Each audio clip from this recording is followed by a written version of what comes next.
Yo, gang! It's been a little while since our last live stream, so it's good to be back. Let's get it rolling.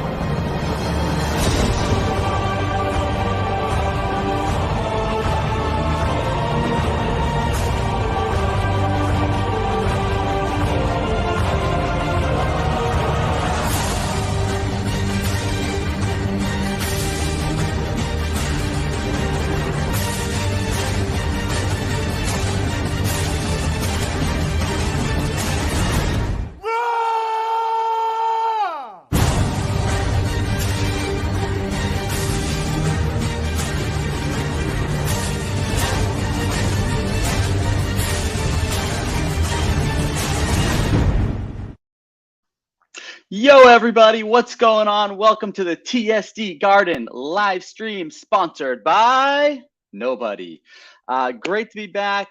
I got 10 people in here so far. Let's see who's in the house. Doing my little Mike Zakarian impression here. We got RC in the house, Trevor, MBL special guest in the house, Will. It's going well. How are you doing, bud? Good to hear from you. Cheesebally in the house, Rainer in the house, Joe Connor in the house. Great opening. I love that opening. My first season with season tickets was the 2007-2008 season, and I mean the energy that opener brought and just like injected into my body was so incredible back then. And it's too bad we haven't done anything quite as great since. We've got some good openers. Who else is in the house? Mike Rice, my boy. What's going on, Mike? Mike plays rec basketball with me. Alex in the house. Jonathan. MBL throwing a bunch of steps in here with the floaty, which is going to be one of the things that we talk about today. Good to have that in there. So, yo, everybody. All right, we got 13 little agenda. Mike, I was a monster on the court last night. Those guys couldn't stop me, Mike. They couldn't stop me. It was a nice game. And then we went out for drinks at Sylvan Street Grill after. Eat, drink, chill at the Sylvan Street Grill. A little bit of that after the game. We do every week. It's fun. If anybody lives in the Danvers area, Danvers Indoor Sports. Great rec basketball leagues up there. All right, and we're in the C League, so let's not give myself too much credit here. All right, so what's going on? So today, just a few things. I was thinking we could talk about what's been going on in the community lately, have a little Top Shot talk, a little Celtics NBA talk. We got our guest, Mike Levy from Floaty, who's going to talk about his platform, Floaty. I learned about Floaty, I want to say in February. I created an account, and it felt a bit complicated to me, so I never did anything. And they had this awesome giveaway. It was like $100 or something to just like do a transaction, and it felt real scary for me. And so I never did anything. So we brought him here today to demystify it, to break it down for us. And that way we're not afraid to do it. And because I'm looking forward to it. It seems like a really promising platform. And so I'm looking forward to learning more about it and breaking it down and making it easy for us. So hopefully you guys enjoy that as well. And then, of course, we're going to have some giveaways highlighted by none other. Tickets to opening night suite a week from tonight in the Garden. Opening night, Celtics versus Sixers. It's going to be lit. Can't wait. All right. So first, we'll introduce our guest, MBL. You guys know him. Top Shot's most popular collector on the platform. That might be generous. I'm sure you enjoyed the Magic Johnson emphasis on the collector aspect of. I did indeed. You know, well, first, Mike, welcome to the show or the stream. Thank you for having me, and I'm super pumped after that intro song. It is. I don't know if you've seen this movie, but for anyone who has, it gives you the chills a little bit. It's the Requiem for a Dream song. Yeah. Yeah. Okay. And so, interesting choice by the Celtics. Definitely. Yeah. The score for that whole movie is unbelievable. Oh, it's wild, yeah. It's just like you get so much feeling from watching it. It's incredible, which is exactly what it's supposed to do. But so yeah, good to have you. What were we just talking about before this the song? What was it? Oh, the collector stuff. You know, MBL's been talking a lot about collectability on Top Shot on Twitter. And the guy from OTM, he had an interesting. Did you read his thread the other day? I did, and we actually had a DM chat about it. Cool. So, big conversation about collectibles, gamification on Top Shot. We're in a new wide open space. And I don't think we really know, to be honest, exactly what Top Shot is yet. I think people have their thoughts. It could become some of both. And how was that conversation? Was it TJ? Yeah, it was TJ, and TJ's a great guy. I've met TJ a number of times in real life. We hung out at a crypto conference in Austin, hung out at one of the OTM happy hours in New York. And I'm actually an investor in Own the Moment from the early days, just a little angel investor. So the conversation was good. I guess I don't want to derail the conversation, but I think the premise that I have trouble with is that gamification is needed because these things aren't collectibles yet.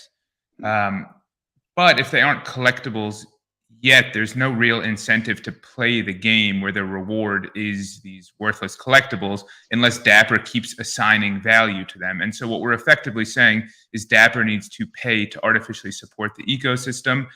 And so I think that's a bit of an unrealistic premise, just naturally. Like if they aren't collectibles, the platform doesn't exist. Again, what I always like to say is they might as well just be blank text boxes that say Buddy Healed number 14 instead of actually being a Top Shot moment for the gamification crowd. And I don't love the argument that it keeps the platform afloat while these things are morphing into collectibles, because I actually think the over gamifying it makes it less likely they ever reach collectible status, because of one of the aspects that makes a collectible is the desire to own these things, the ongoing appreciation of the prices and desirability and demand for the assets.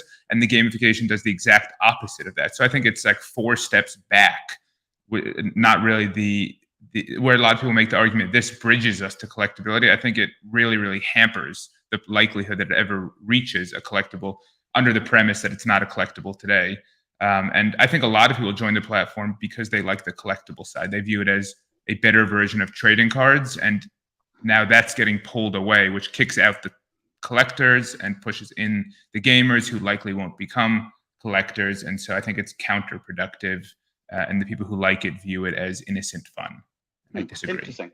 And I've chimed in on some of your threads, pointed a few questions at some of your points there, and I think the way you articulate it there kind of makes a lot of sense and answers some of the questions. I got into it from the collectible aspect. I got into it for the collectible aspect, and I stayed for the gamification. I feel like so there's definitely the gamification of it is definitely kind of keeping me here and keeps me more. If it was a collectible, I'd buy them and I would just let them sit there. I wouldn't come in the platform all the time. I wouldn't be buying and selling with the frequency that I do, which is that maybe good though? Do you view that as a feature or a bug? You just took the words out of my mouth, and I don't know if that's a good or a bad thing. It's kind of TBD. I think there's an angle for each. So yeah, but I think that the most succinct way for me to illustrate my point is if everyone on the platform had to put in, I don't know, call it $20 a month to support a game, they probably wouldn't do that. But just because the game is disguised as something that Dapper is funding, people are more comfortable with it. But the reality is the moments that are rewarded to people who play the game are paid for by the rest of the community. It's dilutive to everyone else, and that's where the value to those assets come from. Dapper can't just hand out endless moments that have a market value to them without the value coming from somewhere. So the question is obviously, where does the value come from? And it comes from kind of diluting the rest of the ecosystem. Anyone who's paying for one of these reward moments, that money could have gone to the rest of the ecosystem or been left with them for additional dry powder for future purchases or whatever it is. And so the community pays for the gamification, which I think people don't quite grasp. And if they paid for it in a more direct way, that you literally had to put actual tangible dollars into it, and then the rewards were Dapper Balance rewards, for example, people probably would have a greater appreciation for the fact that passive collectors fund the gamified part of the platform. Okay. All right. So Well, I don't want to. Yeah, we do have some other stuff I want to talk about today. Glad to kind of talk a little bit about that. First thing I wanted to talk about is some stuff going on in our community for the people joining the call. What's been going on lately? Will Wad 1980 had another very successful trivia contest through NFT Guru the other night. He's been doing an awesome job. I think there were probably 40, 50, maybe 50 plus people in the game last week. Awesome time. And he's going to do another one coming in November, which is great. We sent 3 collectors to the preseason game on Wednesday last week. Cheese Bali, Tarek the Zavala, and Blatty all got to go sit in some loge seats at the preseason game Wednesday night. And of course, we've got our big opening night suite coming up a week from today, opening night, and it's going to be crazy. And we're going to be giving away our final pair of tickets to that tonight on stream. So happy to have you guys all in here being a part of this community. Let's talk about some Top Shot stuff. So the big story in Top Shot, it feels like this morning when everybody woke up, was Magic Johnson on the Jimmy Kimmel show. And what's interesting is MBL is actually currently in a battle for that Magic Johnson leaderboard. MBL, how did you feel about that video? I thought the video was really good. Part of what's been missing from the athlete engagement is a feeling of kind of authenticity. And it seems like Magic does genuinely appreciate the product. And what they showcased on Kimmel was that game-winning shot. I know this is a tough stream for that, but against the Celtics.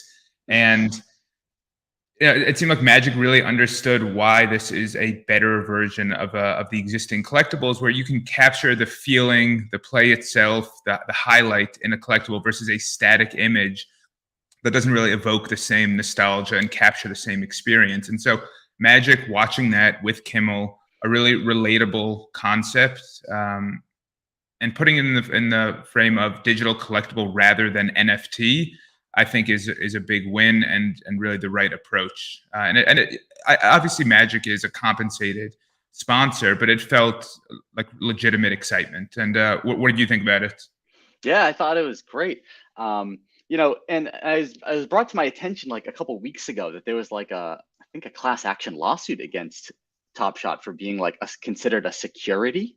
And I kind of, as I hear him keep saying the word collectible, I kept thinking like Top Shot is maybe telling it, make sure you use the word collectible. One, to your point, to differentiate from NFT, which people kind of think are maybe like scams or whatnot, but also maybe having something to do to separate it from the idea of possibly being a security. So that lawsuit's kind of interesting. I'm named in that lawsuit. No way, really? Yeah. Wow. Somewhere deep in there, someone sent it to me and said, "You're named in this." Oh my God, that's that was interesting. But yeah, I mean, I think Dapper's got a whole legal team that's got to deal with some very interesting legal and regulatory considerations. Yeah. So my big thing on the collectible aspect of Top Shot, this is why I love it. I love the idea, people talk about the in-game kiosks. I love the idea of owning a Top Shot moment of a game that I attended. And it being a way is me to like hold, like, people keep like game ticket stubs, right? They used to collect those, right? Being able to own a moment, like an awesome play for that game, is such a more enhanced version of owning that ticket stub. Because I've been to, literally over 100 Celtics games. I don't remember probably a single thing from a majority of them. And having that moment to remind me of them. Like, for example, one of my favorite moments is the Jaylen Brown S3 throwdown from the KG retirement game. I was there, and I'm always going to remember that dunk. And then that brings me back to, where I was and how I felt. And it'll bring me back to remembering the ceremony. And I love that about it. All the Celtics fans in here know, my second favorite moment, or not, maybe not favorite, but one of my favorites, is the Taco Fall handles moment from base S. I know that one. Yeah. I was on my couch watching that play, and I erupted. I jumped out of my chair. I immediately texted all my friends in a frenzy, and I'll always remember that feeling because I'm always going to own that moment. And for me, the historical moments, a lot of them don't do that for me, especially this running back series, because I was 3 years old in that season, so I don't remember watching any of those plays. It doesn't evoke those memories. I think there is an audience that it will, and probably an audience that we're kind of missing in the platform, which hopefully maybe it can attract them to the platform or bring them back. What are your thoughts on historical moments, live moments, kind of the perspective I shared? Any thoughts on that? Yes. So first, I definitely appreciate the perspective here. And when I first got into Top Shot a long time ago at this point, I really did compare it to existing collectibles and say, what does this bring to the table that existing collectibles don't? And the highlight aspect is really, really important and interesting and hard to replicate for existing cards or images or even signed pictures, anything like that that's static. And so like the Taco Fall example, the Jaylen Brown example, those are great ones. So I love that aspect of Top Shot. The historical moments are interesting because, actually, I have a good example right here.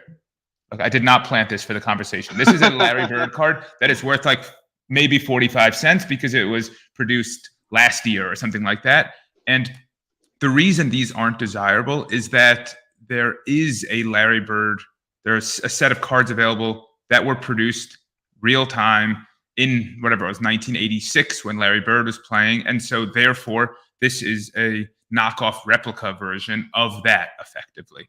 In NFT world, of course, there isn't a version from 1986. So the question is to kind of, do you remove all historical moments and only produce things going forward? Or do you kind of reach back and have these run it backs to add that level of nostalgia for older collectors and to have a more complete picture of the history of the NBA, which I do think Top Shot's trying to accomplish. And for me, I think what I like to collect, like I actually don't have any of those 86 run it backs for exactly what you described. It doesn't really scratch an itch for me. Like I like these players, but I wasn't around at the time. I don't remember those, but I really like the 2005, 2006 run it back set, for example. Yeah, I collected and like that whole archive set. Like I couldn't complete that faster. JBB had an awesome thread about it at the time. I don't even remember like saying like I collect it because like I want to know how many Z's are in Wally Zerbiak's name and like right, like the exact kind of things that we talk about, like middle school, high school, college, depending on how old people are. And so it brings back memories of like, I don't know, playing NBA 2K5 in like your friend's basement or whatever with these players. And remember the players, Gerald Wallace and all these good players. And so I think there's room for it. I think it's going to be something where some people in the market reject it as gimmicky. Some people like it. Some people view it as nostalgic. And like, I think that's okay. There's kind of this weird expectation from the user base that every single NFT and moment produced by Top Shot needs to carry a minimum amount of value and be appealing to every single person on the platform. And that's just like not realistic, and it's not how it's going to end up. And like some people won't want these and some people will. And there's really not that many of them. There's under 1,000 of all of these run it back moments. You don't need that many people to be interested in these players because they remember sitting on their grandpa's lap or they were there or whatever else. Yeah, totally.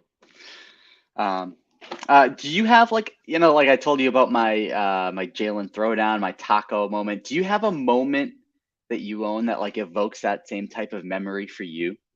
Like one maybe like a kind of like an unexpected one or anything like that too? Yeah, so the really killing the Celtics fans here. The RJ Barrett game winner from the Series 3 Hollow. That's probably Barrett's best moment of his career. And I remember it was relatively late. I mean, it's an East Coast game, so it wasn't that late. It was probably like 11:30 when that shot happened. And so I was streaming it like on my phone in bed, and I was pretty pumped. My wife was sleeping next to me, and I think I woke her up because I was like, an aggressive fist pump while she's sleeping.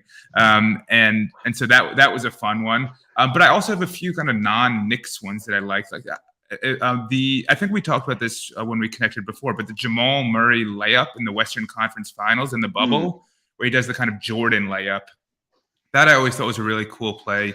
It was a really interesting time in basketball, and so I made it my mission to get the 23 serial for Jordan, obviously, of that moment, and so went and got that. And the moment that I think most connects me to a specific point in time on the platform is the Vince Carter last shot moment before COVID. And I remember that at the time. I was like, this is like crazy. Vince Carter effectively knows he's going to have an early retirement here, unexpected. it was against the Knicks, and the Knicks let him take that last three-pointer. The game had to go into overtime for the shot to even happen. He had to make the three-pointer. Then the NBA gets shut down for 6 months after, and Vince Carter never plays again. It's just a really interesting historical moment. So I thought that was pretty cool, and that's one that definitely sticks with me. That's cool. That's cool. Yeah. Noam Torres, an active community member, says the main problem with historical moments is they should make it boutique, like only a rare set. No need for commons, only superstars. I have to agree with that a little bit. I made a Twitter post about this when they announced the archive set. I'd never even heard of the names of more than half the people in that set, and I was curious how collectible that really was going to be.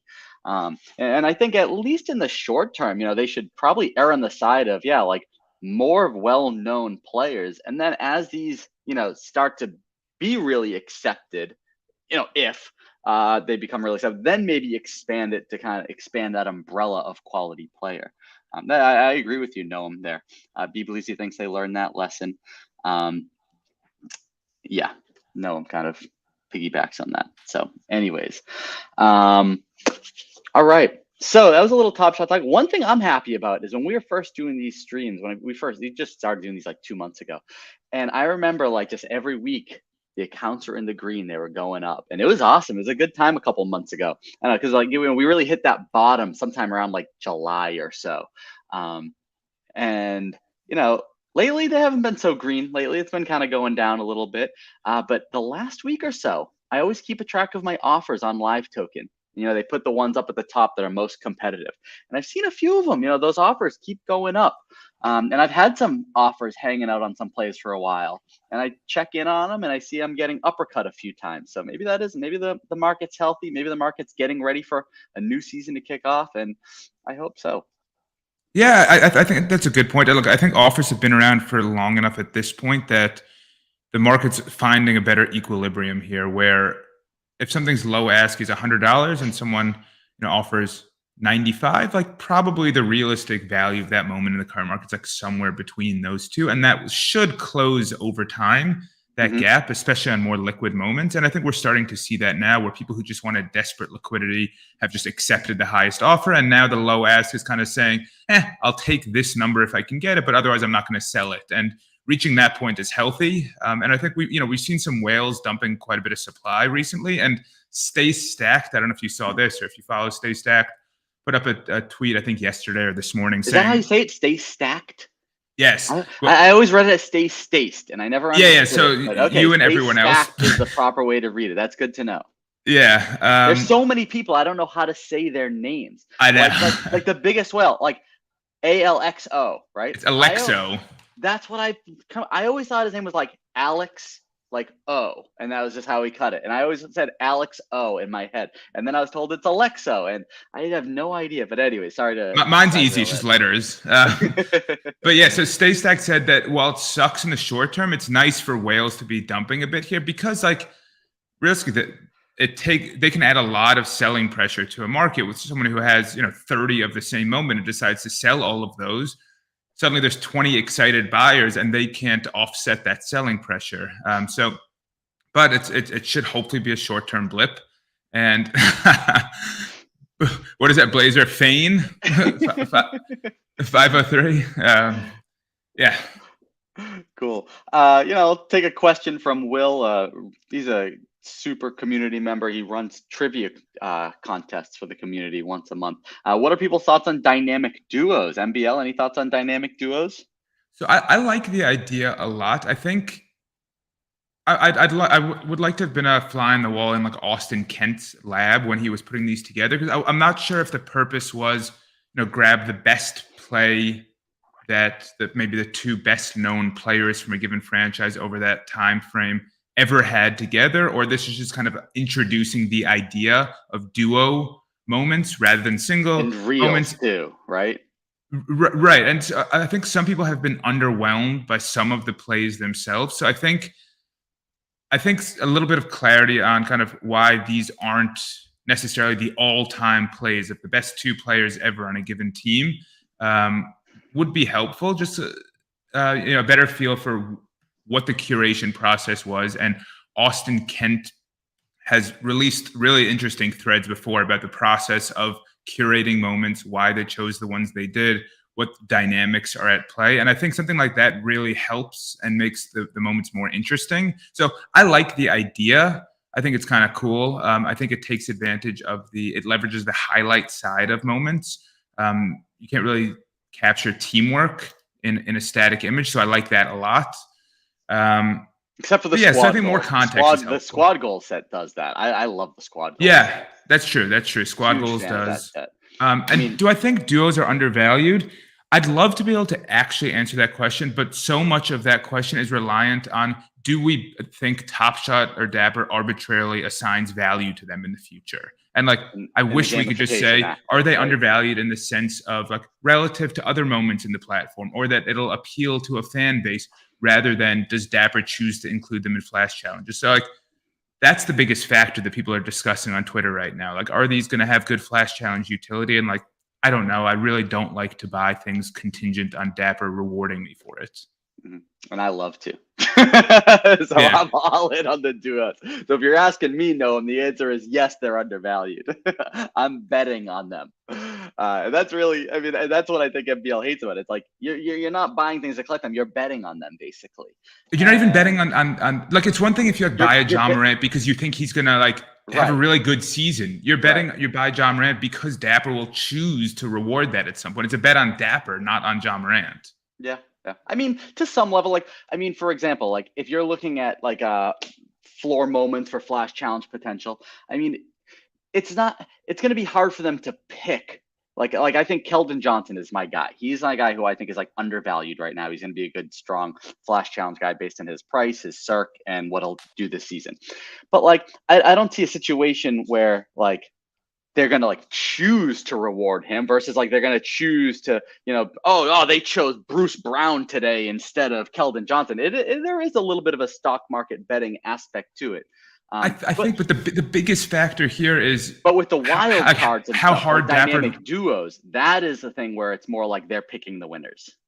Yeah, I think it's less they choose Keldon Johnson or Bruce Brown or whatever. It's more they choose frequency of challenges, size of reward of challenges, how often they happen, what the various categories are, all that kind of stuff. And those decisions are ultimately what dictates the value of these flash challenge utility-based moments, much more than the actual performance on the court. Yeah.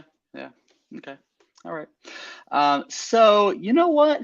I wanted to talk about some Celtics talk, but maybe we'll save that for later if we have time. There's not really much I wanted to talk about. The only thing is I'm just really happy that another team finally has some drama going on. I'm really happy about that.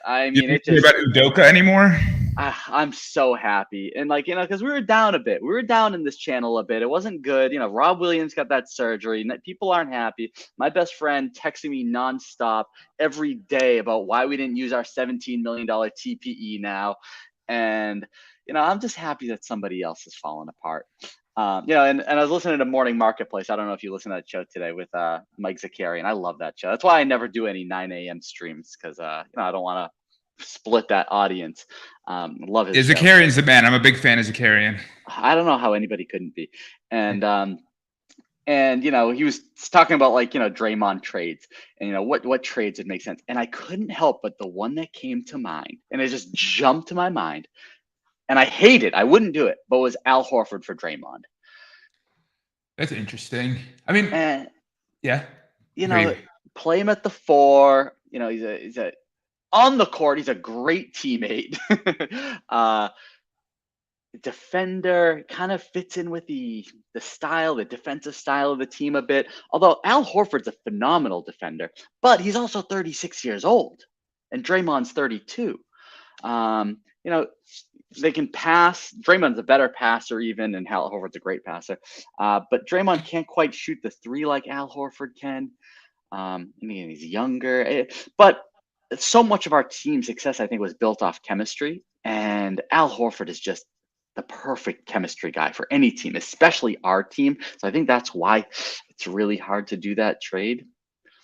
So I think I wouldn't do that trade. My biggest concern with Draymond is that outside of the Warriors system, he's a pretty limited player. He's of course a great defensive player, but he's a black hole on offense, and he's a great passer in this system where he's surrounded by the best shooters in history and a great offensive mind, and Steve Kerr putting it all together.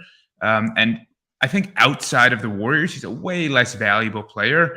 And yeah, Horford can shoot the three. I think from a passing standpoint, like maybe Draymond's a little bit better, but like Horford's a pretty good passer. The defensive side of things, I don't know, but Draymond is also I think it's questionable whether or not he even brings more value. And I think you'd have to feel good that he brings quite a bit more value to justify the risk of him just ruining the chemistry of the locker room, as you say. So yeah, right. I would do that, but I think that applies to almost every team where you have to give back probably less value than he's worth to the Warriors because of the risks he brings and the limitations that he comes along with that are hidden by how good the Warriors are. Yeah. B. Bleezy says, I'd rather have Al. Yeah. And here's the thing is, I would too, but here's what I always keep coming back to. When I say I'd rather have Al, and I would, am I thinking of 35-year-old Al, or am I thinking of 36-year-old Al that we're going to have this year? And maybe there's not that big of a difference. But at some point around this age, players start to, have a big drop in there somewhere. And that's my only thing I try to, unbiasedly ask myself, because if I'm getting last year's Al, 100% I'm taking Al. And do I want this year's Al? I think the answer is yes, but I'm just not 100% sure. Portland would take Draymond anytime. Ooh, that would actually be a great fit. Interesting. I think so, but he just, I don't know. I worry that he collapses the spacing too much, that he works really well in this system. Like what he does best in the Warrior system is he gets the 4-on-3 play after they double Curry 35 feet from the hoop. Yeah. He dumps it off to Draymond. Draymond runs the 4-on-3. Like that's his offense. Without that, do that with Lillard, right?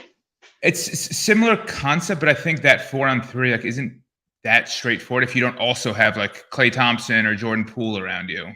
Mm-hmm. Okay. Yep. Fair. I don't know. I just worry Draymond's a system guy at some point.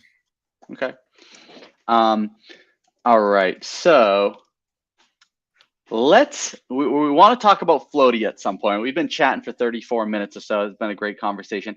So let's do our giveaway. Let's do the big giveaway. We got 30 people in here. People will come listen to us talk about, on our little soapbox about Top Shot and NBA talk for a while. Let's give something away. Let's reward these people for coming and listening to us and for coming to hear more about Floaty. We're doing a giveaway. Let me fire this baby up. Share screen, Chrome tab. And we can maybe wrap up the Celtics talk in the meantime. So let's type in hashtag Floaty into the chat, and you will be eligible to win our random giveaway for 2 tickets to opening night a week from today in the Garden, Celtics versus Sixers. So make sure you get hashtag Floaty into the chat. We'll leave this up for a few minutes, and then we're gonna pull a random name to win. Did I spell it wrong? Oh my God, I spelt it wrong. All right. Well, you spell it the way I spell it. No. No wonder I always have so much trouble finding it on Google. No. All right. So you're gonna have to spell it this way. I appreciate. I wouldn't even have noticed if Trevor didn't point it out. It's all good. It's on my hat. Oh my God, I'm an idiot. It's all good. So anyways, type Floaty into the chat. I don't know how many people. We got only 13 people entered so far, 28 people in the stream. Make sure you all get in. Everyone's probably writing it with a W. That's the issue. Oh my goodness, I know. I hope that didn't happen. Well, I'm looking through it. I think people are spelling it correct. Yeah, no. I'm just messing around. Oh man, that is too funny. So yeah, any other thoughts on the Celtics drama or anything else going on in the NBA or your Knicks? So you're a big Knicks fan. Let me ask you a question first. So you're a Knicks fan. You live in New York. I know that. Were you born and raised in New York? Yeah. Okay. I was born in New York. Went to college in New York. Now live in New York. Pretty New Yorky. Okay. And I would say I'm a Knicks fan. I'm not a die hard Knicks fan, but I definitely like lean Knicks. Okay, cool. Cool. Yeah. I realize some people are in the chat. They already actually have tickets to this game, so that's why the number of people entering won't quite match up. We only have 20 people in here, though. Everybody got a 1 in 20 chance of Yeah, winning people are missing it. 2 tickets to our suite for opening night. Well, like I said, some people are just not entering because like they already have tickets in the suite. They've won a previous contest. Good for the people who are in here. Get a good chance at it. I know. Good for them. Very happy. So in terms of Celtics thoughts, I would say I'm impressed that despite the drama and the injuries to the Time Lord injury, that the Celtics remain the Vegas odds-on favorite to win the title. That's pretty impressive. Are they still today? As of like 3 days ago, I think they are. Oh, yeah. Good. Nice. I mean, I guess the main competitor, the Warriors, have their own drama now. So that's okay. That's a good point. All right, because I was going to say like a week ago the Warriors were, but maybe that I would definitely see those odds being pumped down a little bit now. So yeah, and we've played so great all preseason. I've been watching the preseason games, and like even that game we lost. I mean, we only lost because we played our third string for the whole fourth quarter. They've just looked great. The defense is there. The passing is there. Jaylen Brown has been a monster. He looks like he's going to have a ridiculous season. Tatum hasn't even played that great, and we've been building up these huge leads against starters, and I'm really excited. All right, so we've got 23 people in here. Let's go ahead. We're going to draw this. We're going to see who's going to win our final pair of tickets to opening night. Oh, that didn't work. All right, let's see who it is.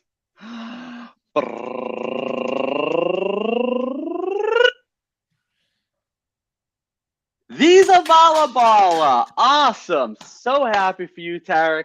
I met Tarek a couple times at IRL events. He's just all about this TSD Garden community.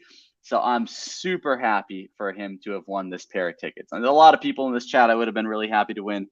But Tarek, congratulations, man. You're going to opening night. Congrats. That's awesome. And so that gives away 24 of our 25 tickets to opening night. So we've given away pairs of tickets through a variety of contests. And there's one single ticket left. And, I thought about giving it away, but I talked with Faldo, our our co-captain, and we talked over this idea, and we made a decision last week. And the idea was we wanted to reward a super community member and welcome them into the suite for opening night. So I am happy to announce that our 25th ticket in our opening night suite is going to be awarded to none other than, I bet you guys can already guess who it is, Will DeTulo, WAD 1980. Congratulations, man. You are also coming to opening night. Will is the best. He came to our IRL event, pick up hoops, hung out. He's always chatting in the Discord channel, and he volunteered to host these trivia nights that he's done. And he's done a fantastic job with them. He's so self-conscious. He doesn't even realize how much he kills them. People DM me all the time being like, dude, Will is so talented at this. He's amazing. And he is. So Will, yeah, look, Macnodge even knew it before I even said anything. Will, you are coming to opening night. I'll reach out to you. We chat all the time. So congratulations. That's awesome. Man. Congrats. You deserved it. And nice work, Billy, recognizing the good community members. That's always great. Yeah, and it can get a little, my concern was it could get a little dicey, picking and choosing winners and stuff. But I just really felt like in this one instance, it was just, he's just done so much. So really gone above and beyond. So we really want to reward him. And we don't know that we'll keep doing this or not. Like I said, it could get dicey at times, but just with this only being one ticket available, we just thought it made a lot of sense to do it. So me and Faldo will be really happy to be there with you, Will, and also Tarek and all the other people that are going to be in the suite. And don't forget, guys, we're going to be getting suites all season long. We're going to get another one in December, another one in March. And we're going to be doing giveaways all season long in a variety of ways. We're going to be rewarding you guys and putting you guys in the garden in these suites. So, stay involved, and you're going to find yourself in the garden watching the Celtics game with a lot of awesome Top Shot collectors. So now let's get to the main event. MBL, he founded this company Floaty, which is this way to kind of like lend money, earn money using like Top Shot moments as collateral. That's kind of my best, like my baseline way to describe it in a nutshell. But MBL, you take it away. Tell us what is Floaty, and you can just jump right from there into your demo. Awesome. So first, appreciate all of you tuning in for this. So what Floaty is it's a platform that unlocks a lot of use cases for NFTs, Top Shot moments, and kind of everything else on the Flow blockchain that you wouldn't be able to do otherwise. And so we're trying to address problems that people run into and answer questions that people have, and kind of mirroring real life examples of how people use assets. So one of the biggest situations that people run into is, I need liquidity right now, but I don't want to sell any Top Shot moments. And what people do in real life in that case is they go out and they take out a personal loan. They may go to a pawn shop and actually pawn an item. They may just go to a bank and take out a personal loan.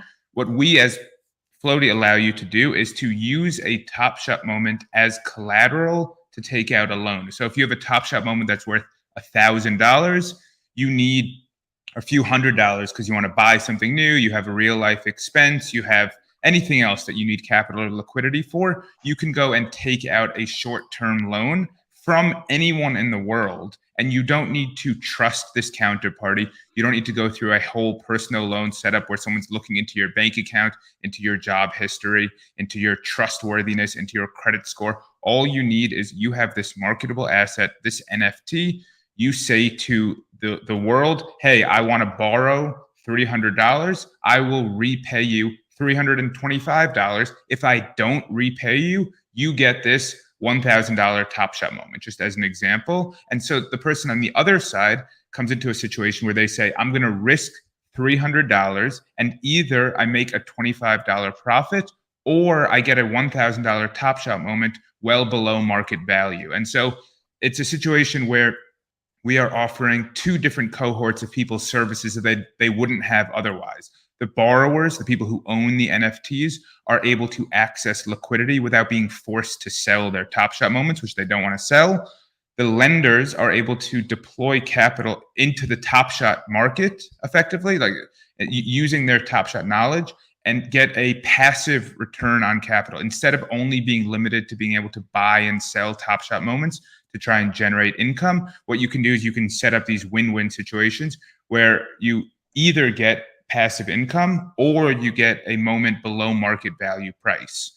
And so we think it addresses a lot of potential needs for the community. We've seen a lot of activity on it already. We've seen people borrowing up to $50,000 at a time for various things. We saw someone, go and borrow $30,000 recently because they wanted to sweep a few different moments. And all it takes is you pay some interest expense on it. And so everyone's incentivized and aligned perfectly. The borrower is incentivized to repay the loan so that they don't lose a Top Shot moment below market value. The lender is incentivized to fill the loan because they get a return on capital or a cheap moment. And so it's a really, really nice tool. And the second tool we offer right now is a rental tool. And so the rental tool has two components. Also, there are owners and there are renters. And the owners are people who own Top Shot moments and don't need them for a challenge, realistically. Either they have multiple of the moments, they have stacks, or they aren't completing the challenge and they have one or two of the components. And the question for those people is always, hey, I know this moment is worth more for the next week or the next 2 weeks because it's in an active challenge, but I don't want to sell it. So how do I unlock that value? How do I monetize this without selling it? And now the answer is you can rent it out to a peer. And on the other side of that equation is people who say, I have 5 of the 7 components I need to complete a challenge. I don't want to buy these next 2 components. I don't want to own them. The only reason I want them in my account is to complete the challenge. So instead of buying it and dealing with the mayhem that is the post-challenge sell-off, I'm going to rent it for a fixed price. And so again, we have this situation where there are 2 different use cases that to date, people haven't had a way to work with. And now they do. You can monetize assets without selling them for a challenge. You can complete a challenge and participate in more parts of the platform without an additional financial commitment. You can access liquidity. You can generate passive income. And we're working on a number of other features to address other questions and issues that people in the community may have. And and right now, people, the renting game is actually very well and active in Top Shot, but it's all on blind trust. Right. And so what Floaty does is it does it within smart contracts. That's exactly right. And that's a super important point. So people do these rentals and these kind of off trust-based rentals. And there's a few challenges there. One, you're relying on people's trust. Two, people might just forget to return moments. Yep. It's annoying for you to track, and it's very limited. People have a relatively small circle, if anyone, of people that they trust, who they just met over the internet, and anyone who's not in an in circle, who's just kind of a casual collector who wants to participate in this kind of ecosystem, can use Floaty. It's trustless. You don't need to know the other person. You don't need to trust the other person. The incentives are all aligned. We use smart contracts. You don't even have to trust Floaty as a platform. We can't go in and say, hey, we don't like the outcome of this loan. We're going to change it. It happens all automatically. We can't even control it. So you're not trusting anyone. You're just understanding how the mechanism works. And so with that stage set, one thing we're doing right now, and Bill, you mentioned this before, all this sounds good and well, but how to actually execute it can be confusing for people, can be a little bit scary. And I know early in my crypto and NFT days, it's a lot of what you do is scary. And that's one of the benefits of Top Shot. It's a comfortable and easy to use environment. You can pay with a credit card. You can withdraw it to a bank account. And interacting with Floaty requires some additional knowledge. And so what we've done is we've put out a promotion where we basically pay people to try Floaty. We think that people will love the platform once they try it and get used to it. And so we want to pay people to do it. And so we have just a few minutes left. So this is going to be a super rapid fire overview if you want to go a little past one, that's fine. I mean, people can hang out. Okay, great. I'm not on a time crunch here. I do have something at 1, but it's okay if I'm a little late. So I'll go quickly, but then I'd encourage you, Billy, and anyone else who's watching and in the comments here, fire off with questions if I'm moving too quickly or if anything is confusing. So do you have the ability to share? You have the ability yes. to share? Okay, great. I'm very good at sharing on StreamYard because of Club Top Shot experience. Oh, cool.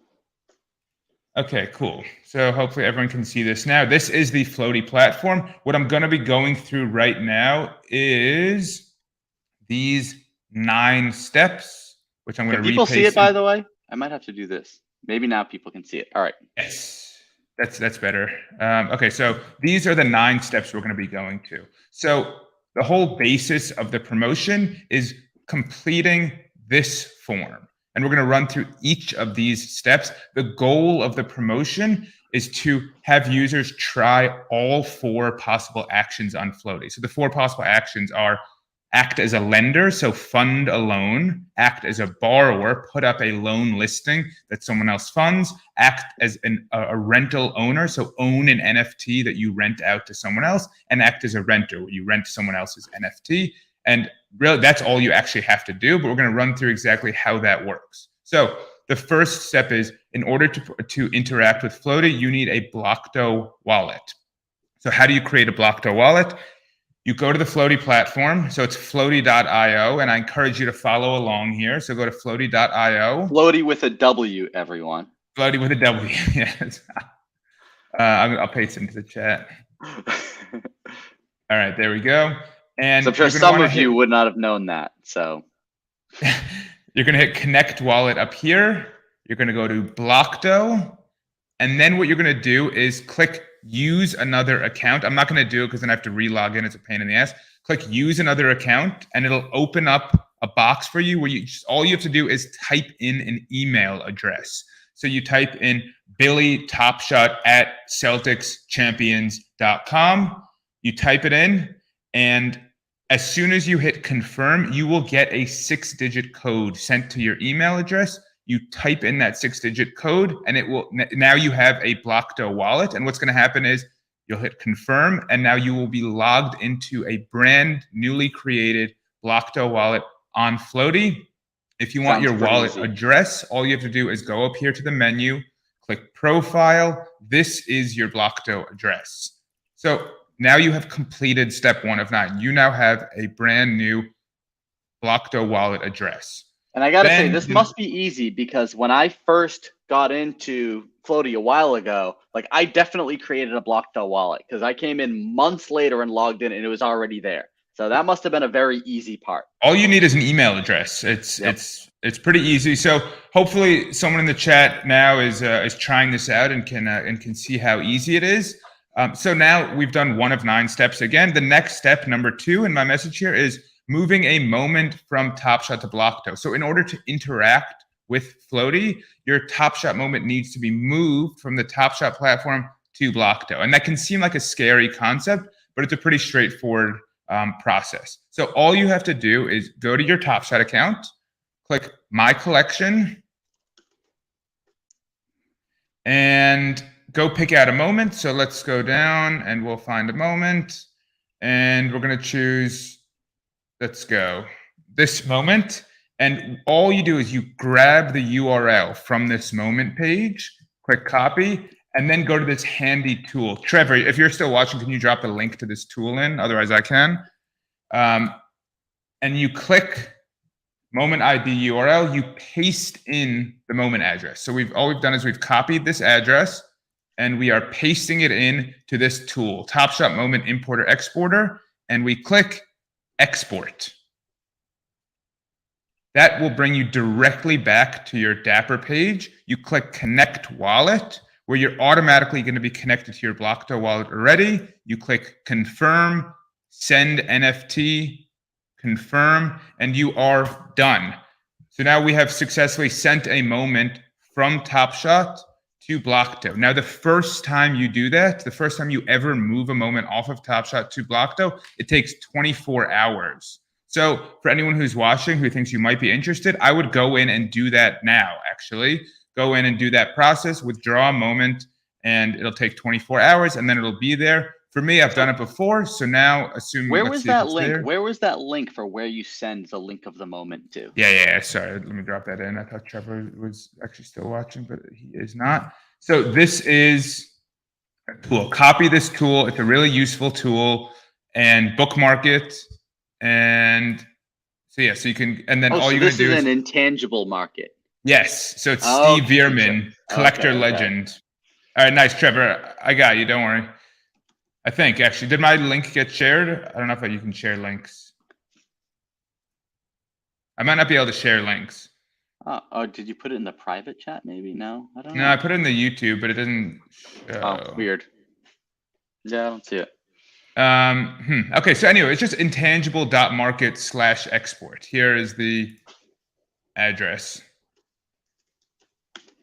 All right, cool. All right, so all you do again is you grab the moment URL, you paste it into here, you click export, and then you go back to the Floaty page and you go to profile, and bam, now that moment has been moved from Top Shot to my Blockto account. It's right here. Awesome, easy enough. So now the third item on our 9-item agenda is how do you make a loan listing? So the easiest way is that you go to your profile again and you click the moment you want to make a listing for, and now you'll see it's checked. And now these 2 buttons open up. So you can make a new loan or a new rental, and we're going to click new loan. And so you go through this process, and this is a pretty straightforward process. You can click flow tokens. Borrower receives is how much you will get for the loan. So if you need to borrow $100, put $100. If you need to borrow $1,000, put $1,000. But keep in mind that a lender needs to be incentivized to fill this loan. And so if it's a $3 moment, you're probably not going to be able to get a $1,000 loan on it because there's no incentive for you to repay that loan. So you put in the amount you're going to receive for the loan, how much interest you're comfortable paying, the length of the loan, and then you click next, you confirm the loan, and you check these boxes, and then you're going to get a confirmation page. So they're saying if this loan gets filled, you get 5 flow. You will owe back 5 flow and 50 cents, 5.5 flow within 50 days. And that's it. So that's the loan experience from your side. This is what's going to show up in the marketplace itself.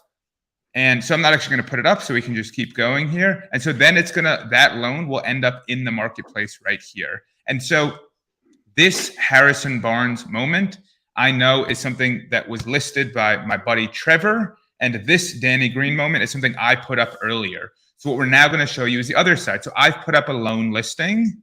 And Trevor, if you don't mind, can you go hit this loan listing? And what I'm going to do is I'm going to fund Trevor's loan listing. So I click into Harrison Barnes here. And if you like the terms of this loan, you say, I'm willing to lend 5.28 flow and either get back 5.5 flow or receive this underlying moment. Great, I like these terms. All you do is you click fund. So what I'm going to do is click fund. Next, I agree to the terms, just terms of service, privacy policy, gives you a little more information on the smart contract, and click fund. So now I have funded this loan. Hopefully, Trevor is going to fund my loan, and then I'll show you exactly what happens. So we had 9 steps here: creating a Blockto wallet, moving a moment from Top Shot to Blockto, making a loan listing, funding a loan. We have now done 1 through 4 already. And all right, this will process in a sec. So Trevor's now funding it on my end. I will get now an email notification. 1, that my listing was added to the marketplace. 2, that someone else has funded my listing. 3, that I have funded someone else's listing. And so I just got email notifications. If I go to activity, you can see this Danny Green moment and the Harrison Barnes moment were just funded. Funded, here are the moments. Great. So now we've done 4 steps. And we can go through exactly what the steps are to actually complete the loan. But we're going to move on to rentals at this point. Before I move on to rentals, Billy, any questions about the loan process? Putting up a new listing, funding a loan, anything like that? You know, I was just thinking about trying to, do it alongside of you, and I was going to it, and I realized I don't have any flow in my account, and I'm actually I'm putting some flow right now. So you can just send flow to your account straight from Coinbase. Yes. So all right. Again, in order to get your wallet, all you do is you go to your profile, you copy your wallet here, and you should be able to buy flow in Coinbase and send it to this wallet address. And then you will see you have a flow balance up here as soon as you send it. All right. Well, I just pressed send just now, and I'm sending some flow over to my Floaty right now. Awesome. Okay, so that's on the loan side of things. We've put up a new listing and we have funded someone else's loan. Now we're going to show the rental process. So to do the rental process, you can do it in one of 2 ways. You can click new rental here from the marketplace, or you can go to your profile, which I prefer to do. You can click a moment and click new rental here. And so what you're going to want to do on the rental side is you choose a duration. What the duration means is that the person who's renting your moment has this length of time to return the moment. And if they don't return it within this duration, they will forfeit their refundable deposit. And so we'll run through what that means. And so let's say I'm comfortable with a 10-day rental. Then you choose a rental fee. How much are you charging someone to rent this asset? And what you want to think about here is, what are they getting out of the rental? What sort of reward are they unlocking? That's a good way to think about how to quantify the rental fee, but you can do whatever you want. You can make it $5, you can make it $100. Just someone on the other side needs to accept those terms. And so for argument's sake, I'll make this a 10. And then the refundable deposit, the really important part of this. So the refundable deposit is what makes this trustless and what makes it so that you don't need to know who's on the other side of the equation. And so you put in a number here that basically you are comfortable receiving this amount of money instead of getting your actual NFT back. And so this is a deposit. And the way it works is the renter puts in $20 upfront. So this is total due upfront. 10 of that goes to this breakdown. 50 cents goes to the royalty holder. So that's the creator, Dapper, MBA, Flovatar, whoever the NFT is. 50 cents comes to us as Floaty. And the remaining $9 goes to you as the owner of the NFT. And then the other $10, this refundable deposit, gets put into escrow. It's in our smart contract. And then as soon as the renter returns your NFT, they get their $10 back. And so unless the renter So for the deposit, there's no fees or anything taken out of the deposit. The fees that, like, you know, Floaty or takes out is just comes out of the rental fee. So yes, with one exception. So if the NFT is returned, if the renter returns the NFT, they get back the full $10. Okay. But if the renter doesn't return the NFT within 10 days, the duration here, then the Top Shot and Dapper get 5% of the $10. And the reason we need to do that is that if we didn't do that, people will just go around the Top Shot marketplace and use this as a way to sell moments without a royalty. Got it.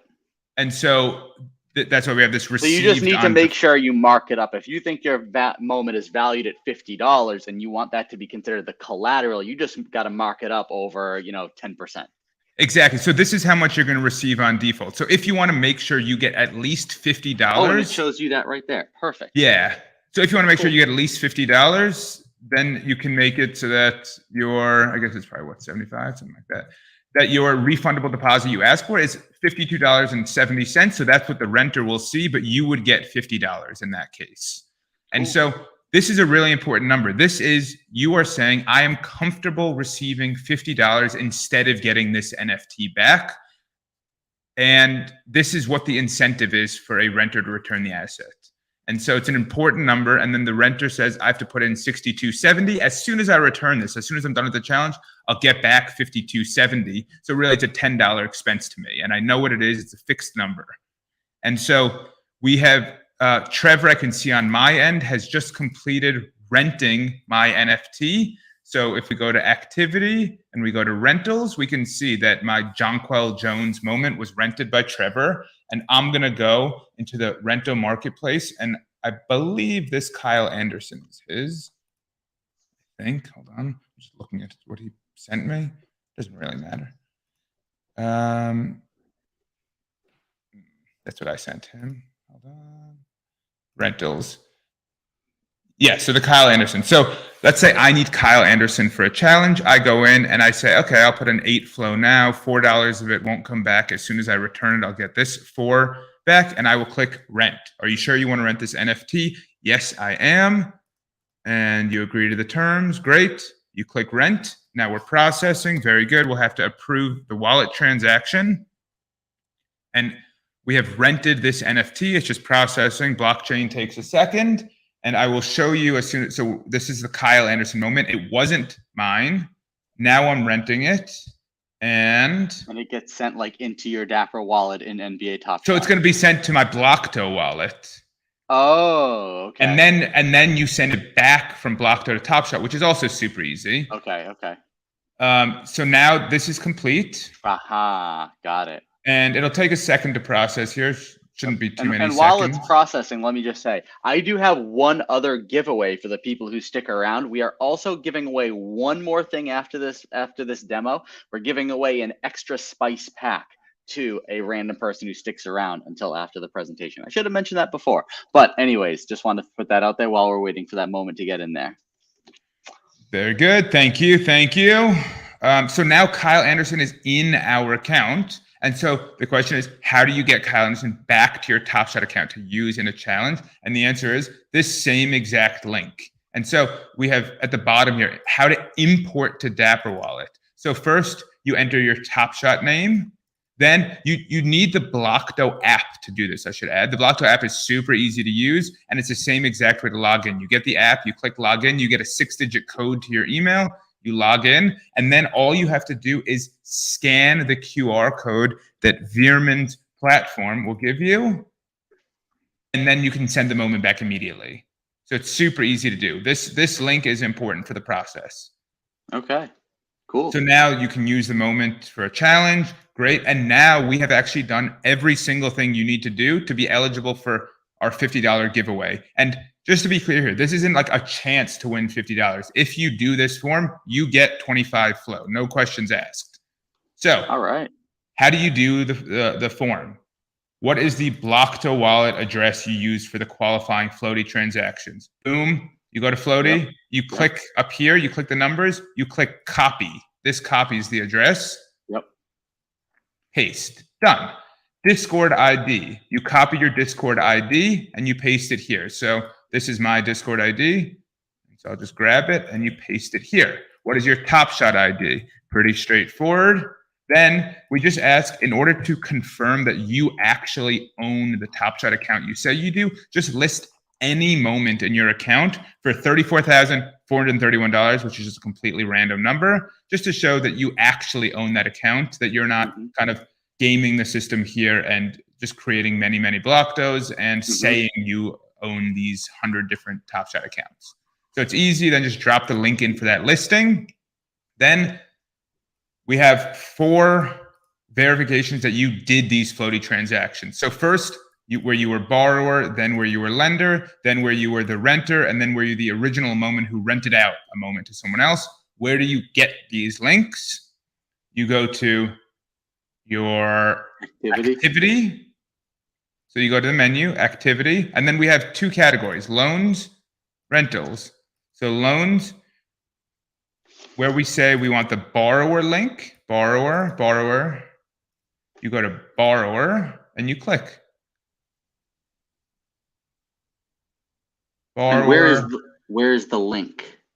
So we will get, I don't know if this is the right one, but it's fine. I have a million of these. So you click that. That's a clickable button. Okay. Yep. You go to activity, loans, borrower, click this URL. Just take that URL. Got it. Paste.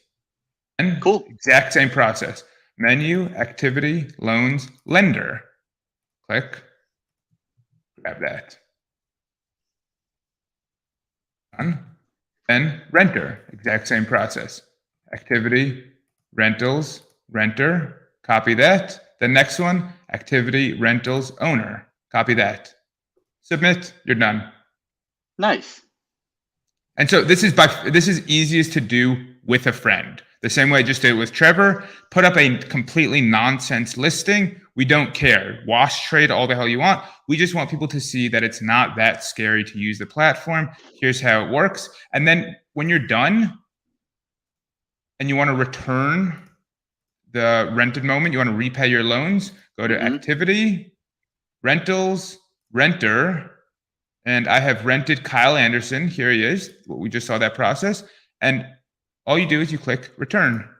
And now it's going to pull it from my wallet and send it right back to Trevor, and I'm going to get my deposit back.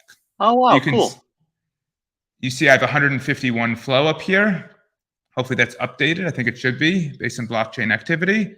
And as soon as this processes, then I will no longer have Kyle Anderson, and I will have 4 additional flow getting my deposit back. Oh, nice. And so that is done, all set.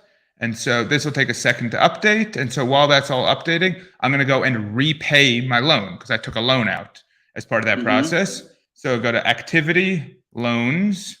I was the borrower, and that was today. Great. So this is my outstanding loan, and I click repay, and I'm going to repay the repayment amount. And then as soon as I've repaid this, so now you can see actually I've got my 4 flow back. You can see it up here, 155.47, where that was 151.47. Now I'm going to lose 5.05 flow in repaying this loan, but I'm going to get this moment back. Okay, cool. And that is it. Nice, nice. And all the way here, you get email confirmations. If you have an outstanding loan, we send email notifications 48 hours, 24 hours, and 1 hour before the end of the loan.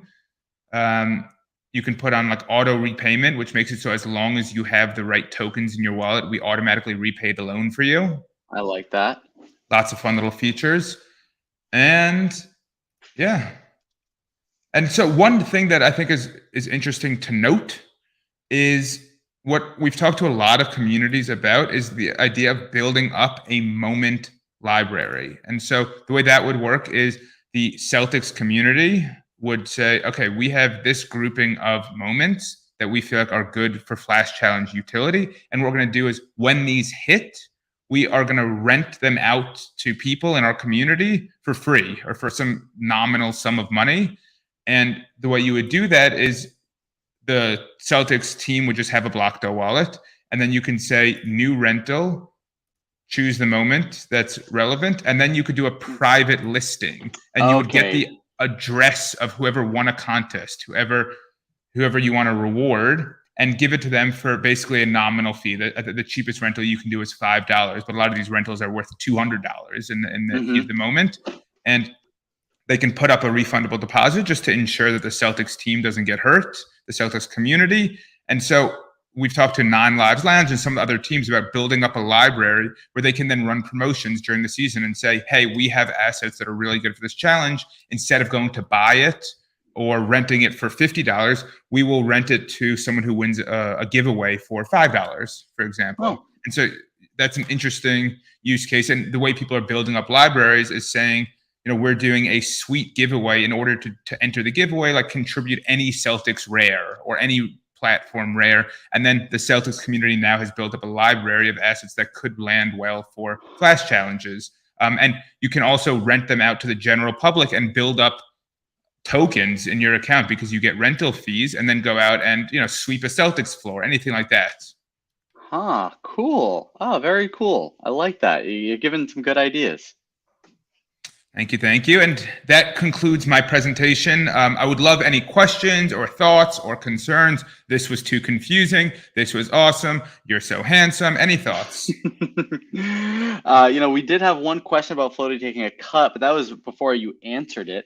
If there are any other questions in the chat, I know there is like a 15-second lag or so we'll give it a little bit of time. While people are thinking about questions, I guess we can go ahead and get our next giveaway prepared. So, like I said, I do have one other giveaway, which is an extra spice pack. In the past, we had to rip the content and then just gift you the content, but Top Shot has fixed that for team communities, and now we can actually just gift packs. So, if you type in spicy, hashtag spicy into the chat, we're going to pull a random winner to win an extra spice pack. I'm gonna maybe put this in like a little banner. Let me edit this right quick. Spicy into chat. All right, I'll leave that up there. That way we can keep MBL's screen here in case he wants to show everything. I think I'm good unless anyone has questions. You can take things back over. Yeah, that's a good point. But make sure you get hashtag spicy in the chat if you're still with us, and we will draw a random winner coming up soon. So cool. Mike, thanks for coming and giving this presentation. I'm excited to go make this. I already got 90 something flow in my Floaty account. I got 93 flow in my account. I'm going to take a look at some stuff later, figure out what I want to loan. I'm going to try to find a partner too. Maybe if anybody in here or anybody in the channel wants to be my partner, we can kind of trade some stuff back and forth. We'll pay like a 50-cent fee or something like that to try out this platform and get the $50 of free flow. Yeah, absolutely. And so I mean, if you want to generate passive income or anything, feel free to take a look at the loan marketplace. The what I would say more attractive loans, they do go pretty quickly because there's a Discord bot that lists out new listings, and so people watch that pretty carefully. In the Floaty Discord. In the Floaty channel? Discord, yeah, there's a bot that displays new listings, new rental listings, everything like that. So people watch it pretty carefully, and there's some pretty active lenders, and so you can take a look at what's there now, or just kind of watch it for future opportunities. But yeah, you can generate some passive income on that flow, and some of the listings might be in USDC or in flow tokens or FUSD, and there are ways to convert it. We have tons of reference documents in our Discord, and we can always help. There's a questions channel, support channel, all that good stuff. Okay, awesome. So I don't think we have too many people left But we do have the recording that'll be on our YouTube channel. Let's go ahead. Let's see who wins this extra spice chat for our hanging around. And it is going to go to Cheesebally. Cheesebally, congratulations. Jeez. I'll send that extra spice. Do you know Cheesebally? No, but it's a cool name. All right. So congratulations, Cheesebally. You can sell the content. Oh, you can take that extra spice pack and put it into Floaty and now start renting out those moments or using them as collateral. All right, so we're going to call it a wrap. Mike, thanks for coming to Michael? MBL? Mike's fine. I don't know. Either's fine, but Mike's cool. But okay. Yeah, thank you for having me on. Really appreciate it. Love spending some time talking about Top Shot, Celtics, real life basketball before we get into the floaty nitty gritty. Hopefully, people see the use cases here, are excited about what Floaty can bring to the table. And if anyone has any questions, hop in our Discord and let us know. We'd be excited to help. Billy, thank you very much for hosting. You guys are one of the better team communities out there. We've talked to a lot of groups, and I follow this stuff all really carefully. And you guys do an awesome job supporting your community and keeping people excited and interested. So great work there. And Celtics community members, you guys are lucky to have Billy. Thanks, dude. Appreciate it. All right, it's a wrap. Peace.